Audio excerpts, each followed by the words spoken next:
All right. Welcome to a Saturday late evening edition of The Real Deal. I'm your host, as always, Courtney Hart. This is a special one. The 2024 WNBA season has begun. Preseason games was just yesterday. So we're going to get into a lot of the discussions, topics, previews, and all whatever we can get into. But let's get it.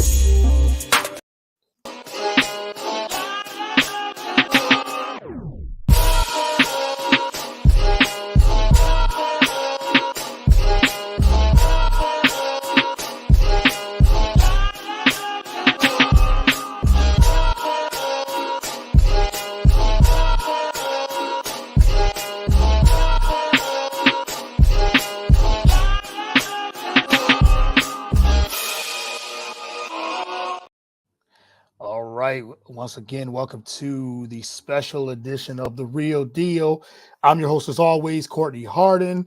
Like I said on the top, it is the 2024 WNBA season is upon us. So we got so many headlines. I mean, this is a very, very exciting time if you are a women's basketball fan, media. I mean, there's just so much chatter. I mean, it's like I said, it's a very exciting time. But you can follow all of the shows here, all the episodes of The Real Deal on Twitter, Facebook, Instagram, at Get The Real Deal on all the social media platforms. You can follow on Spotify, Google Play. I don't even know if Google Play even has it anymore. I know that they were doing some things, but Spotify, Apple, iHeartRadio, Spreaker, all the media, the social media and podcast platforms. Also, we're on the BS3 TV Roku channel. You can get all the shows there. The BS3 network is the network. So yeah, just download the app, get on the website, BS3 Network, BS3TVNetwork.com as well.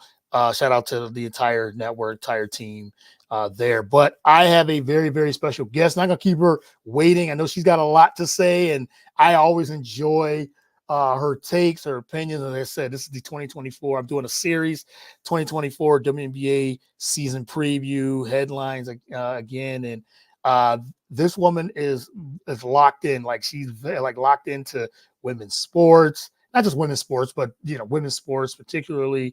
And as you said, if you follow her on social media, she gets into it with some people, but I mean, just great takes, great opinions, great discussions as well. I have Taelor Jae, the handle Women's Sports Watcher. She's done she has the podcast Everyone Watches Women's Sports Podcast. Subscribe to that as well. She is a mother. Also, that's the most important. So, Taelor Jae, welcome to the show. Really Thank appreciate it. thank you so much for having me. I Yeah. appreciate it. It's a pleasure to be on. I know we have had this in the works Yes. for, God, I want to say years now. Yeah. Hmm. So I appreciate you making time for me. No, of course, yes, yeah. We've been trying to do this. I don't know. It's been like you said. It's been a few years. We'll say I don't remember, but it's been quite a few years. But we made it happen. It's just all it's about persistence and patience, and and like you said, life happens. You became a mother first and foremost, so congratulations. And that takes priority. That takes precedent first. You gotta take care of you being a mother and take care of the kids and things like that. But we made it happen. So again, I thank you so much for being on the show. Yeah, no, I'm excited to be here. I'm excited to talk about everything you want to talk about and probably some more. Yeah, right. And like I said, we got women's basketball and women's sports and how it's exploded. And I mean, women's sports has always been here. It's just people are just finally jumping on, which they should have already been. But they're here, and fans are. It's an exciting time for women's basketball, women's sports, women's in media, women in business, whatever it is. So, and you are a big part of that. Been a big part of that. So we're gonna get into a lot of that. But let's start with uh, how are you doing first and foremost, and talk a little about how you got into sports, the media, podcasting, and things like that. Talk about your journey. Yeah, well, I'm doing great, first of all, so thank you for Yeah. asking. Just super excited. about everything that's been going on with women's hoops in both the collegiate side, the draft, and now the preseason games that just started yesterday. It's just a really, really exciting time, specifically in women's hoops. It's also a really exciting time in women's sports in general. There's a lot going on in women's soccer, women's hockey as well. So obviously that's not what we're here to talk about today, even though we could go on and on about those topics as well. But absolutely. Yeah, so I'm doing great. Just really excited about everything that's going on.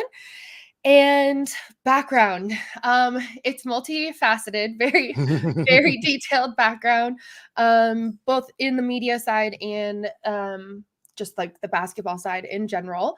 I was afforded the opportunity as a very young kid to be exposed to the game. My biological dad was a referee for both the NCAA women's and men's hoops, as well as the WNBA.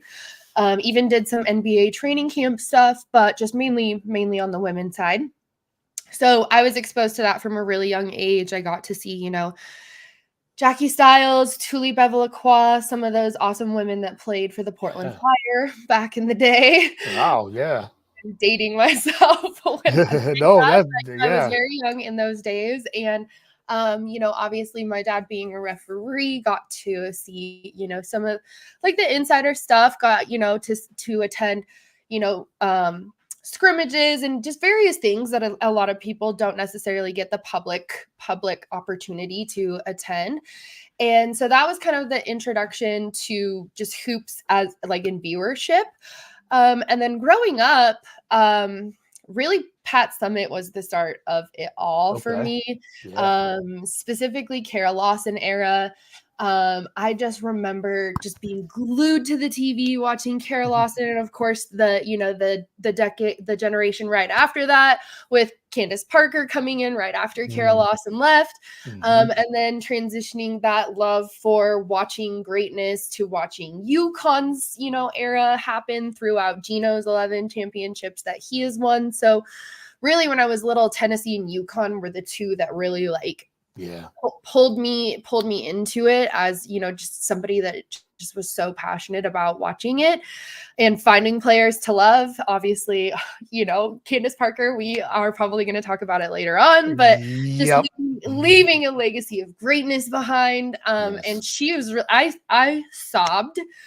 Like I said, we'll get into it. I sobbed when I got the news that Candace was retiring, even though we knew it was probably coming. So basketball side viewership of it, those two schools were kind of the introduction of it all in the collegiate side. And then as far as media, I was just really into the digital media stuff when I was in high school and college.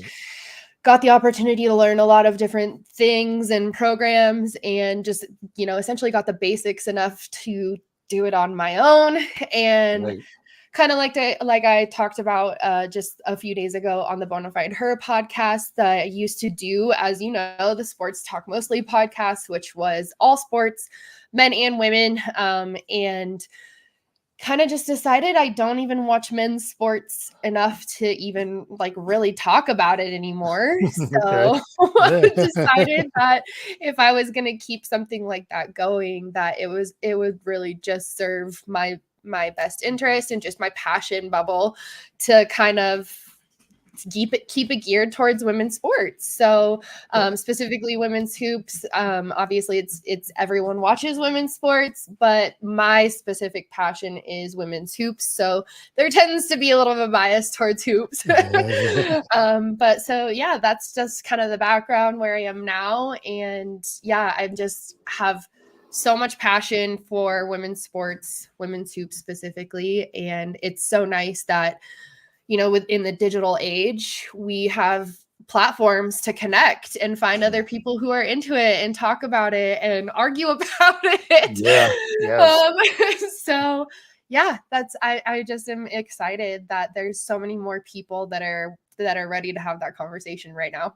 Oh my goodness, yes, and I love the journey of how you started, and I mean getting into that Tennessee UConn, that rivalry, what it used to be from back in the day. And I remember the rivalry when it was, as you said, Kara Lawson and Candace Parker. I remember when it from even before then, Shamika Holslaw, and Yep. that name doesn't get enough credit No, not at at all. all. You know what I mean? And I mean, she was a problem in college, like a Yeah. baller. Like you said, real hoop heads know that Shamika Holsaw, that era of just yes, that was it right there. And then you said the UConn with Gino, and you said Pat the Lake Pat Summit, and they just in the end, they didn't really like each other at all. To be, I know they've had respect, but it was a Yeah. rivalry. And but all the Yes. names of the greats from all from Diane Taurasi to Sue Bird, Swin Cash, and then you said Candace Parker and Carol Lawson. Like the list Maya goes on. And Moore. Maya Moore, of course, can't forget Maya Moore. It's just definitely can't forget Maya Moore, and one of my favorite players of all time. And she, yeah, just you said that love and passion for women's basketball, and as we said, now you have the new generation now that seems or new fans are jumping on, which I think is great. It's great. It is Great. great for just the viewership and everything. We'll get into all that too, the viewership numbers and things like that. Yeah, But you can't scream grow the game and then be mad that new people are watching, right? You know what I yes, mean? If we're growing exactly. the game, there's going to be new eyes on the game. There's going to be new people commenting. There's Yep. going to be new accounts in your mentions Yeah. disagreeing with you. Yes. Right. You Right. know, so you can't. No, that's a good point because I mean, I've been looking at a lot of just on Twitter and just the discussion, the conversation, and you said we're gonna get into like the Kayla Clark and everything too, and Angel Reese and all that. But it's like as you said, growing the game. People talk about they want to see the game grow, and it's growing. But there's always still complaints. There's something like, well, you can't, Kayla Clark's not this, is not that, and this, and like, she's helping growing the game, and this is Yep. what we want. You want viewership numbers to keep growing, and it's taking that, so you can't really complain about it. You might have to like the players, Right. but this you have other players that yes, the other players should everybody should get some credit. Everybody gets credit. So Right. Well, and Caitlin, we saw something similar, obviously on a lesser, smaller scale with Brianna Stewart, with Sabrina Ionescu, that you have this person coming to the league that many people are watching the league or watching games specifically because of them. But when they're watching specifically because of them, they then find additional players that they then follow and latch onto and begin to become a fan of. yeah, So even though it was one person that drew them to viewership in the first place, that is where many people decide that, okay, well, yeah, maybe once Caitlin moves on to the Fever, maybe I'll stay a Fever fan and start to like so-and-so who's below yeah, her, or so-and-so who she's playing with right now, So it's one of those things that you can't really knock where people come into their fanhood, because it eventually leads somewhere. You know what I mean? Like in yeah, our fanhood, like we were just talking about, you didn't just keep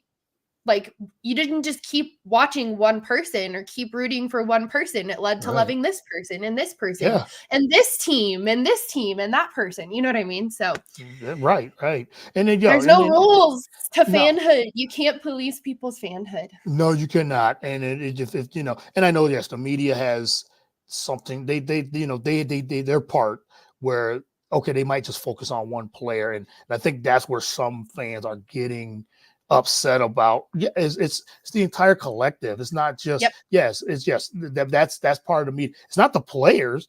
It's some of the media that are taking it and spinning it, but the eyeballs are if the eyeballs aren't just one player, and that's where the viewership is going to, and it's actually helping others. I know some of the other players are getting upset about that, but it is helping the league. It's like you said, it is growing the game, and I mean, we saw a really good example of, I hate to say it because obviously I'm wearing my orange hoodie got right the now, orange, yeah, the W, but we yes. saw a really good example yesterday of Mm, Mhm. a bag fumble by the Yes. WNBA. And we're seeing a repeated bag fumble by the league specifically. I'm not talking about Nike. I'm not talking about ESPN. I'm talking about the WNBA Yep. specifically. There's a bag fumble going on behalf of the league right now in terms of jersey availability, Yep. marketing presence, Marketing. Yes. I was gonna say marketing, definitely. game availability. You know Mhm. what I mean? Like I've been brainstorming so much since what happened yesterday, which I'm sure you saw. I don't know if Yeah, people I watching did. and listening have seen what happened yesterday, but there was not a live stream. And I'm sorry if Mhm. this is on your list and I'm getting it too No, no, early, this but is good. No, this is there good. was a live stream of the Chicago Sky versus Minnesota Lynx their season preseason opener that went Yeah. viral yesterday, over 1 million views on the stream from Mhm. just a regular fan account. She started that stream with like 6 or 700 followers. I don't know where she is now, but last time I looked she had like 900 followers.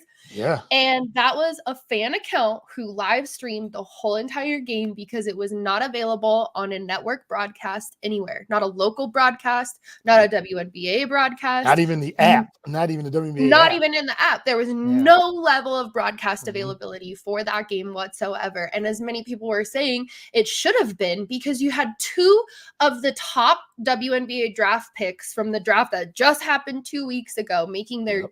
WNBA league debut. Why is this game not available?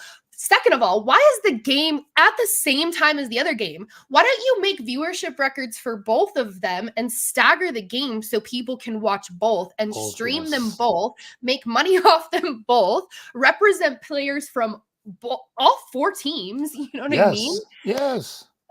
So like I said, just major bag fumble on behalf of the WNBA right now. And I really hope they can like kind of do a heel turn and shift really quickly, because if you didn't learn from what that fan did and you're not hiring people and sending them to arenas to live stream games, I don't care if you live stream from the league account. I don't care if you live stream from team accounts. I don't care if you live stream from player or brand accounts. Live stream it from somewhere and Yes. take a lesson from what that fan just taught you, and go now and get somebody on a plane now and go live stream those games in the exact same manner. The advantage you have as the league is you could have them courtside.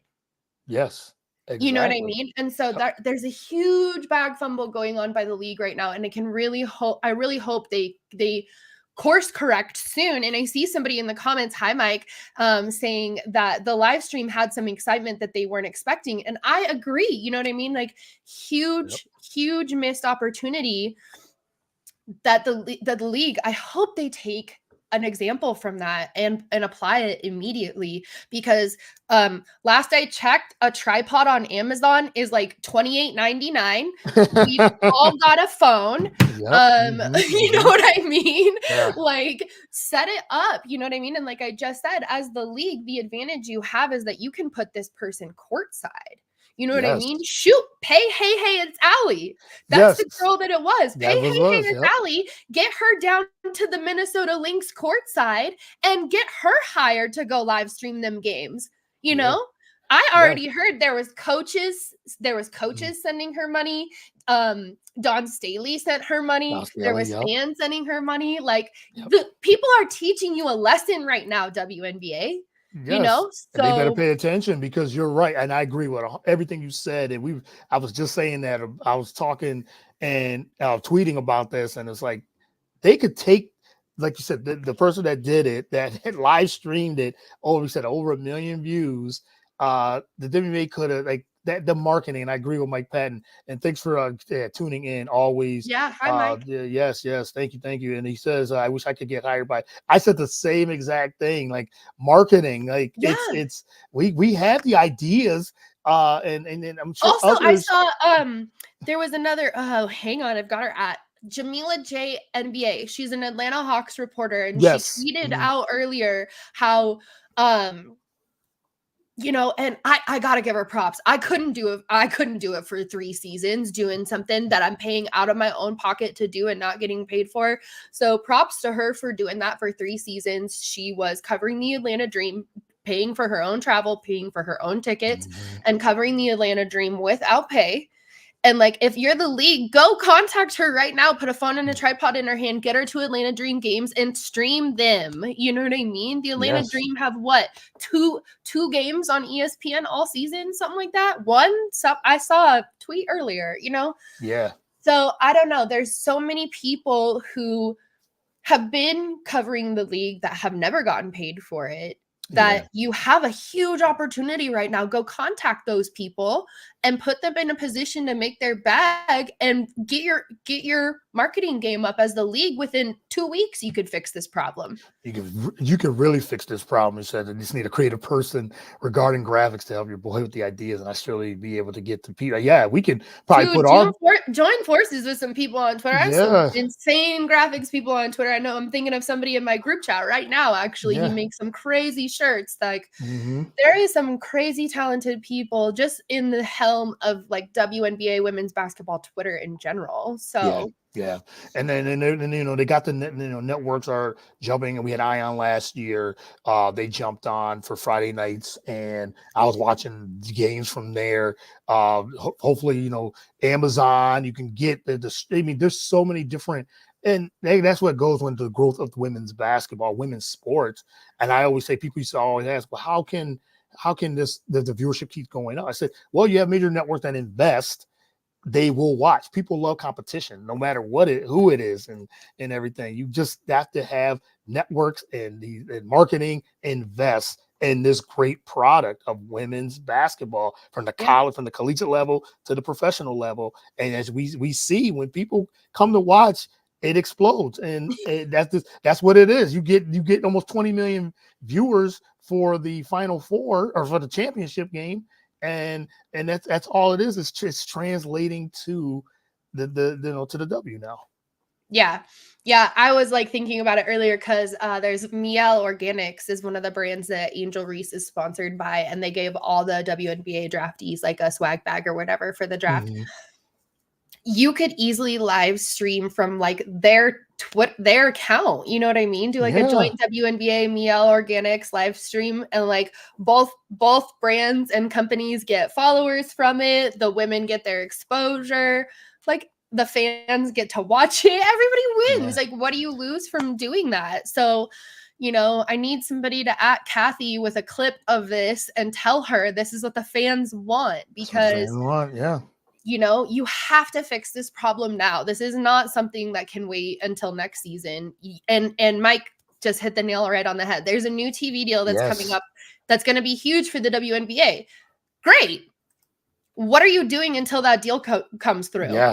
Find a solution now. You know what I mean? So you have the not only the people that are willing to do it, but you have the money to make it happen. So it just got to continue to keep building, because we're in the 28. This is the 28th season of the league. So so you have the resources, and like I said, viewership is only going to help continue with that new TV deal.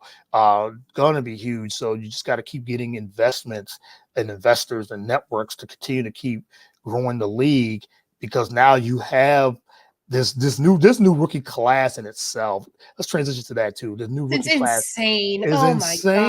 It's insane. And what do you think of that? That's I think of one of the headlines, that for this rookie class, this has been one of the most exciting rookie classes we've seen in quite a few years. So, but what's your take on the excitement of this rookie class? I dare to say this is the most exciting rookie class we've seen ever. I think it will depend on how these, specifically the top 10, pan out in the next 2 to 5 years. But I arguably this could be the best WNBA draft class ever. That being said, I think Caitlin got off to a really good start last night. Yeah, she had quite a few turnovers. Yes, she was, a little less than 50% from 3. But like, you know, there was a lot of chatter on Twitter this morning, like, where is all the her game's not going to translate people? You know, and there's a couple things she can develop, but when we watch a preseason game, it doesn't matter whether you're a rookie or a vet, there's always things people can develop, Yeah, right? You and know, work so on, of course. Yeah. yeah, so Yeah. I don't think you're saying anything different about Caitlin needing to develop in a certain, you know, aspects of her game than you're saying that Asia Wilson could develop in a few aspects of her game. You know what I mean? So, Yep. I'm so excited for Cam and Rakia for at Yes. LA. For LA. Yep. That game. And then they're playing in Canada today. Yep. Yeah, they're tipping off in just a couple hours, actually. Yeah. Yeah. Yes. I just actually see an ESPN notification that the Aces signed Jackie Young through the 2025 season. So Aces are definitely gearing up to three-peat. Yes, they are. I think that both Fair and Martin will make that roster. Mm-hmm. There are some people that think that Kate Martin will make that roster, but I think she does. Obviously, they opened up quite a bit of cap space with Candace retiring. They extended Chelsea Gray just like last week or so. It's so exciting. I'm bummed that They're Nika loaded. Meal has to sit out her first preseason game because there's like an issue with her student visa. Aaliyah Edwards put on a show today. Yeah. You know, it's so exciting right now. I'm excited to kind of get over the part that we all hate, which is the cuts and the waivers. Yeah. And just kind of see waivers or rosters finalized. Because once we know rosters finalized, I think people will be able to kind of come out of left field with their outlandish predictions. But there's always one team. Last year I kind of feel like it was Connecticut Sun that like comes out super strong and surprises everybody. Yep. And if that's not Indiana this season, it'll either be Seattle or LA. Yeah, I agree. It's Rakia Jackson. Yeah, he's a big Rakia Jackson fan. Yeah, beautiful in town. Love her game. So Yeah, her game. her and Cam, man, Yeah. can Yeah, you talk about the perfect duo? My in God. LA too. You know, like the biggest, one of the biggest markets, LA, and it's I love that they were out at the Clippers game. They were out at the Dodgers game. Yeah. Like they're telling LA, we are here. We're here. We LA is they're saying we put it down for LA. And yeah, I'm looking forward to that duo. Looking forward to the Angel Reese and Cordosa, see how the Chicago Sky, how they, I mean, there's so many good storylines. And as you said, it's funny that you brought up, you know, with the Kayla Clark and the whole her game translate. I did a whole thing on that, and I said, I think it was last week, and I was just talking about just, you know, just different headlines coming into this preseason in the season, and I said everybody's asking, or the people are asking, is Caitlin Clark's game going to translate? Like, yeah, she's a shooter, shoot, and that translates just about anywhere. And so it's like, and I did like a whole 2-3 minute thing, and I was like, come on, Sabrina Ionescu said it, shooters shoot. Steph Curry, the greatest shooter of all time, shooters shoot. So I wasn't gonna name drop, but there's a reason why Sabrina Ionescu was one of the youngest triple-double record setters in the league. yes, yeah, One of the most consistent triple-double record setters in the league. So I don't know, the people that are on that, like the game's not gonna translate tip. Not so much. I don't know. I think we've had a few different people in addition to Caitlin that have come out and kind of proved that no, yeah, there's a little bit of a transition period, like in terms of pace, you know, and I think it's a different lifestyle, obviously, than being a student athlete, and you know what I mean. Like it's a different world altogether to be a professional athlete. You know what I mean? So that I think is a transitional period. But when you've got skill and talent as a hooper, you've got skill and talent as a hooper. Just a hooper, and that's what the thing I love about what Caitlin is doing. She's not hearing, you know, feeding the noise that's coming with, you know, for one, being the number one pick, also being one of, if not one of the most talented players we've seen on any side. I say this too. And like I said, she's a tremendous shooter, scorer, And yes, that is going to translate. And yes, like you said, there's gonna be different things she can work on. Of course, she can work on her defense. Yes. And every player in sports have a weakness that they can work on or something that they can work on. There's no perfect athlete, no perfect player. So yeah, that will probably come with time, come with experience. She does have a Leah, Boston on her I squad too. love Aaliyah Boston. So so Indiana's going to be a problem, and you said in that I saw somebody said on Twitter too. It's so funny when games are on and Twitter just gets crazy sometimes. Twitter X The gets timeline and be it timelining. timeline. And yes, I agree. And it just says like, well, what about the pace? And you brought up the pace, and Iowa led the league in scoring this past season, and that's what Caitlin wants to do is go at a fast pace and run. Yeah. That's So like, how many times do we see her bust up that court? yes, right. She wants to Flying past the run. 2 defenders that Right. were even able to get up in front of her. Yeah, yes, and there will be an adjustment period. That's what all the rookies go through. That yeah, she's not gonna get in there and but she just showed that if you just give me space, I could take this game from college, the shooting from college right to the pros, and it was one She preseason did game. not hesitate to get the 3 No, off. she did not. No, that's the trigger happy, and it's like, okay, let me show you.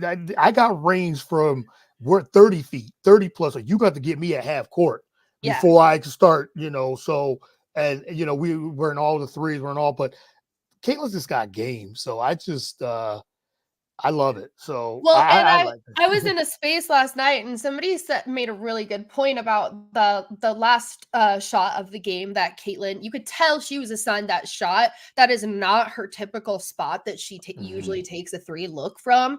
But you can tell coach is trying to get her into those situations that she's not used to, so that she can develop more aspects of her game, be more lethal, especially from the 3.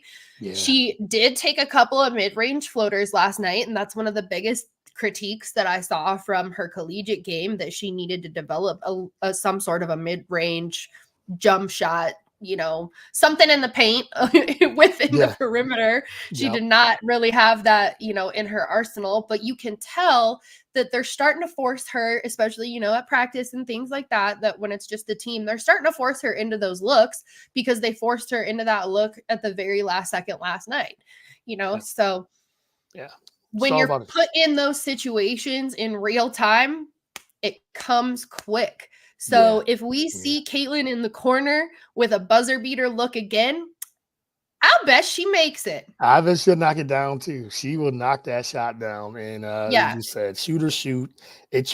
When you're a great shooter like her, it will translate, and to it's going to translate, and you're seeing, as you said, she plays with so much confidence. She plays with so much swagger, and I can't wait to see how she Well, continues to and develop. she's competitive. You And think she's she's not competitive. going to go home to the gym and know she hit the side of that backboard and not put up 100 of those and Yep. make them? Yeah.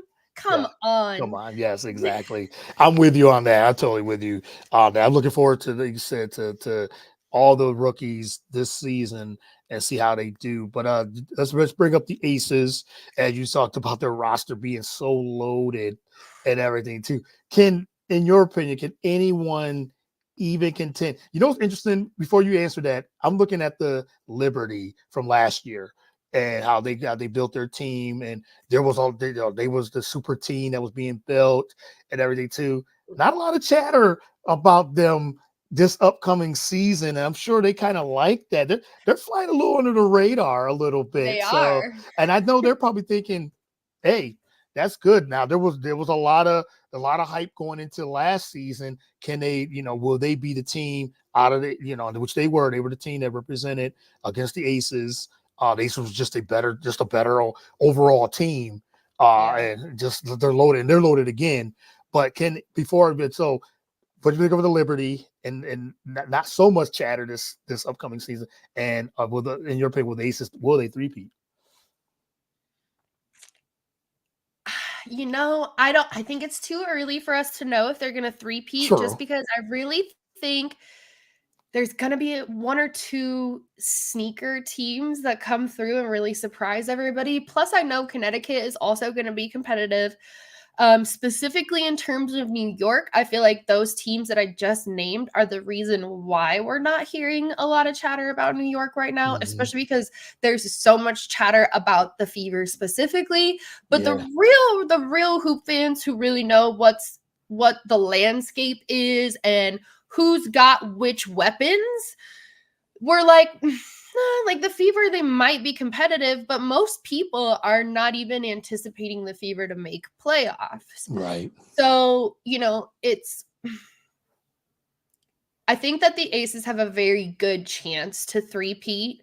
But if the Liberty come out from nowhere, or if somebody like the Sun or even the Storm could potentially put together a contention team, we don't know what's gonna happen. It's too early to shake out. But if Vegas comes out in the first month or so, like they did last season, I say it's probably a pretty good chance that they're gonna take it again.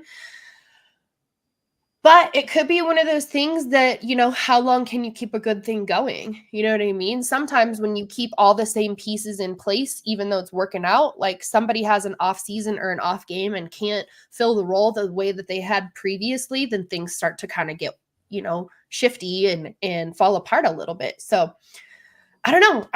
I love competition. I love watching teams who come surprise people. So I think it would be awesome for Asia specifically if the Aces can three-peat. I really think that it would mean even more for the legacy she's already creating for herself and just how historic of a player that she has been for that franchise. Absolutely. But like I said, I love competition. If the Liberty can make it happen this year, great. If the Fever can make it happen this year, great. If it's the Sun, that's cool too. Right. So I don't know. I am, for people who don't know or haven't heard me talk or don't follow me, I am a Storm fan because they're the closest team to where I live. And so after the Fire dissolved, I just kind of naturally became a Storm fan because that's where Sue Bird was. Mm-hmm. But I'm also a Liberty fan because I'm an Oregon Duck alum and my girl Sabrina is with the Liberty. So just, that might change if Sabrina ever gets moved, but I'm not sure. I really like the Liberty. Yeah. Hey, I mean, you said Liberty had a tremendous year. And you brought up, like I said, Seattle, with getting NECA and Skylar Diggins-Smith. Their roster starting to Jewel has Jewel support Lloyd, around her. Yes. Mm-hmm, mm-hmm. Like Jewel that's Lloyd's what Jewel has needed, and especially the last couple seasons with Sue retiring, Brianna going to New York. Jewel has really needed some just more experienced veteran players around her. And, I would love for Jewel to get it done again. So that would be dope, but always a Gold Mamba fan. Yes, I like what Mike said about Asia Wilson, saying that they're going to be like the X-Men. She's the Storm. Man, I thought that was Jade Cargill up at their media day when I first saw that wig, man. Yes. Like, She becoming like Storm. She says Storm from X-Men. I love it. She says Spark fan because Lisa Leslie. Shout out, Lisa Leslie, another all-time great, of course. And Candace Parker. We gotta get into the Candace Parker discussion before I let you go and everything. But like I said, there's so many this year with all the talent, and it is spread around. You talk about the Connecticut Sun; they're always in the mix. You can't count them out as well. Seeing Chicago Sky with Teresa Weatherspoon as coach. I'm telling you, Alyssa Thomas is due for an MVP. It's got to happen at some point. It's got to happen at some point. I love you, Asia, but come on. Exactly. So, but let somebody else have one once in a while. Yeah, right. I mean, Asia Wilson, all-time great, just dominating as she is, and they said looking for that three-peat. That's rare, company to be in if you three-peat like that. So, I mean, that would be. It's going to be. I'm looking forward to the season. I'm very, very excited about that. But let's talk about Let's talk about some Candace Parker. One of the, again, all-time greatest players, and the career she's had on the court and in the media as well, like just one of the best in media too. So I mean, the transition she's done, but I mean, when I saw the news, I knew it was coming, but I had this feeling she was going to retire this year. I didn't know if she was gonna play because she didn't make any announcements or anything like that until like the first day of training camp, right before. But what'd you think of Candace Parker, her entirety of her career? Oh man, the entirety of it just greatness. Yeah. She's a role model. She is, I will, love to see her. She's a wonderful analyst, but I would love to see Yeah. Candace Parker on I would love to see Candace Parker, the head coach. I don't know Hmm. if that's something that she wants to do, but she is just one of those people who she makes people better, you know? She had, Aaliyah Boston, we saw Aaliyah Boston's reaction to Candace Parker when South Carolina won their championship. And Yeah. that was, I think, one of the first interactions that Aaliyah ever had with her. And since then, she said that every single time she interacts with her, she learns something from her. And Yeah. that she just has so much experience in the game, so much experience watching the game. She Yeah. learned from one of the best in Pat Summit. That just her whole career, just unmatched, GOAT status. Like, you just can't say enough about like just the person that Candace Parker is and like what she has done just for women's basketball. Like, rookie of the year and MVP in the same season, your Yeah. rookie year. That is insane. You know Yes. what I mean? Like, people don't understand the level of greatness that, especially like, no hate, but like some of these new fans, like some of you guys don't know these names well Yeah. enough to Yeah. be chirping the way that you do. It's like, you got to Mhm. dive into the WNBA history books a little bit, even the collegiate history books a little bit, because there are some women that didn't even get to play WNBA minutes that were absolute insanity Yeah. at the collegiate level, Monsters. Right. Yeah. and Candace is Mhm. just one example of somebody who we got to see dominate at both levels. Yeah. So man, I don't know. I'm glad, first of all, that she got to do it her way, because she said in her Instagram post that she didn't want to really have like a farewell tour kind of thing. She wanted Mhm. to do it her way, privately, with her family, and she got to do it that way. And I think that she did it when she did it because she knew, obviously, it was the social media in the digital age. There's going to Yeah. be videos of training camp, there's preseason games coming up, and people are going to be asking like, where's Candace Parker, where's CP3, why isn't she there, why don't we see her? I think she was late into training camp. Was it last season? And Yeah. people were doing that last season, Yeah. Right. so Right. she already knew that if she wasn't there, she wasn't in the building, she wasn't in the videos, that people would be questioning it. And I also think that in the back of her mind, and part of a small part of her decision, is knowing that as a veteran, if you're not going to take that roster spot, give it up for somebody. You know what I Yeah. mean? Yep. And so I just think that it was a gracious time for Candace to make that decision and announcement, because, it's the time where, especially in a league that's about to start expanding, way overdue, Way overdue. you kind of have to be honest with yourself. Like she said in her post, you have to be honest with, is it now? Like, is it really, like, my mind is the only thing that's really left still in it, Yeah. Yeah. And that's kind of what she was touching on in her Instagram post to announce her retirement, is that she was the only one still trying to convince herself that she could do it. Um, Exactly. so, like I said, I cried like a big fat baby when I saw it. And man, I just hope she knows the mark that she has left on the women's game, and how popular she has helped make the women's game.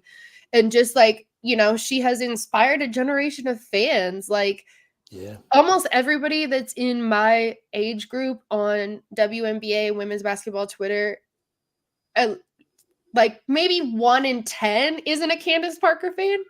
Right. Right. The You know, popularity of everybody her. loves her. They do. They really do. And then that's just as you could explain, like that's the person she is. and and that's not even just about her game. I mean, her game spoke for itself.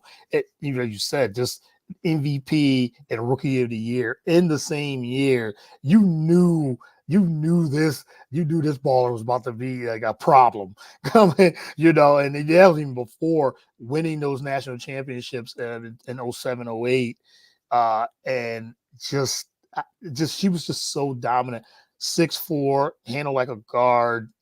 Just the way she was just she's just a straight baller, legendary icon in basketball in general. And then now, as good as she's so good on the media side too. It's like the transition already, and then knowledgeable, all those things. I mean, you can't say enough. And a three-time champion with three different teams on Yeah, top of that. see, I clown around, and I will on occasion say that, she doesn't deserve the third ring or whatever, but I don't mean it. I don't mean it. She was damn near in tears in the final seconds of that Yeah, Las Vegas Aces championship. She left her whole entire heart out there, and looking back now, you can watch that clip and you can tell she knew that was it. yeah. You can tell she knew that was it, and that's why she was so emotional. That's why I'm getting chills talking about it. She immediately went and hugged Layla and hugged her wife, and she knew that was it. And so, I guess I could say it on a recorded podcast. I take it back. She deserved she deserved the Yes. third. She Mhm. deserved the third ring. And just all props to Candace Parker, man. Just mad love, dude. I love her. I love what she's done for the game. Yes. I'm Done a lot excited to for it. see Lindsay Darkangelo, who I had on the old pod, big WNBA reporter. She mentioned that Candace already has something in the works. So Yeah, I'm I'm excited to sure. see what it is. Yeah, I'm looking forward to see what she does post career. And as you said, you named a lot of the players, which, like I said, I grew up watching too. And Candace Parker is definitely wherever you rank. As you said, the new fans need to do their history and look back at careers like Candace Parker. We talk about Maya Moore. I even go back to my favorite player of all time is Cynthia Cooper Yep. with the Houston Comets. And I mean, you talk about a score. Oh my goodness, like dead on Shoot, I shooter. mean, like I just said a minute ago, there's some players that didn't even get a chance to play WNBA minutes. And if you're a new fan and you really want to know the lore, you go look up Ivory Latta. Yeah, yes. You tell them. You go look up Ivory Latta. So that's all I gotta say. And Yep. there's many more names I could name that were phenomenal in college that did not play a single WNBA minute. Yep. There's just too many. So the moral of the story is go back, look at the history, and really study it, and really get a chance to get these names that people don't really know. I mean, they see someone like a Lisa Leslie and they think, oh yeah, she broadcast or she does reporting and things like that. No, Lisa Leslie is a beast back when. So let's don't get it twisted. So yeah, A legend. legend in his own right. So all right, I'm gonna let you go with this one. Talk about the podcast that you do, and we'll go from there. And talk about a little bit of your podcast. Yeah, so I just recently started back up my own little version of a women's sports summarization in the Everyone Watches Women's Sports podcast. So you can find it on pretty much all platforms. Spotify, Apple Podcasts. I'm pretty sure it's on Google. All those platforms. You can follow Twitter and Instagram. The word every, the number one, watches, the letters WS. I'm like getting some WNBA episodes in the works right after this. So Exactly. like I was telling Courtney, like it was just the best time in the world to bring me on, because it was like that moment where we take a deep breath and head right into WNBA season. So that's where you can find me doing my women's sports things, and every now and then I try try to take a breather from women's hoops and focus on at least the National Women's Soccer League, collegiate softball, which is actually coming to an end here in the next month or so, women's track and field, and a little bit of the Premier Women's Hockey League as well. So just trying to focus all the energy, all the love, all the airtime to women's sports, talking about women's sports, women's athletes, people who cover women's sports. So if that's you or you know somebody in that field who has something to talk about, please connect with me. I'd love to bring, new people and faces and voices onto the podcast. So I appreciate you having me on here. Of course. And yes, so I was gonna say thank you again for doing this. I knew we were gonna have a great conversation just from just seeing your post and in the podcast, of course, and just engaging and things like that, and the love we both have for just women's sports. As you said, I've been watching the W since the beginning, since literally since the beginning when the Houston Comets were winning those championships. So I'm a little older, but before watching that in college back then, but the WNBA has continued to keep growing, and as you said, everyone watches women's sports, and it's a great time to be a fan, or if you're in media, or you just want to cover.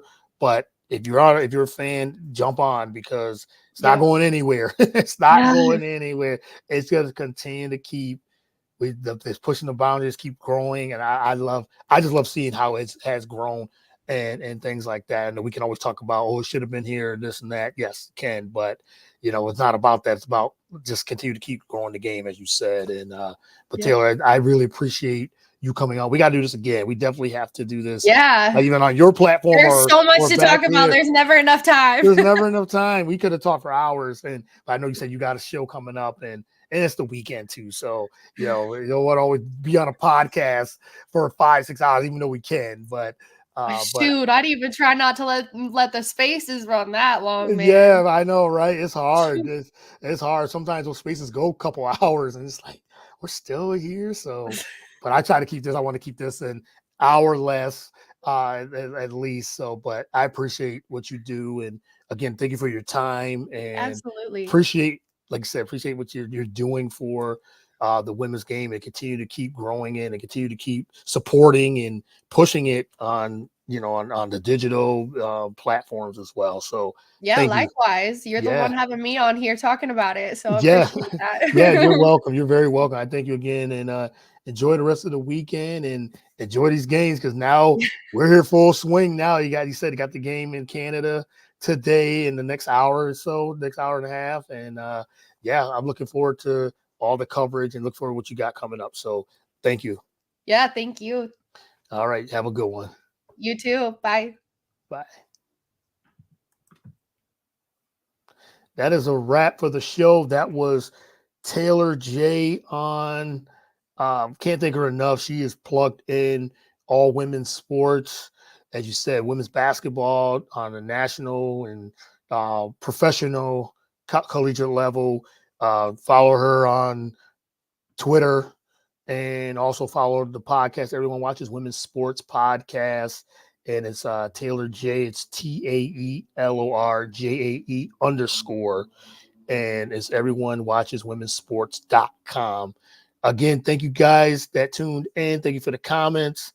Always just share, like, subscribe, YouTube, Facebook, anywhere you get. So I Get the Real Deal on all social media platforms as well: Instagram, Facebook, Twitter, at Courtney Harden, CJ Harden 79. Follow me there on all the socials, and the also the podcast platforms, like I said, Apple, Spotify, The Real Deal with Courtney Harden. All right, until next time, as always, peace and God bless.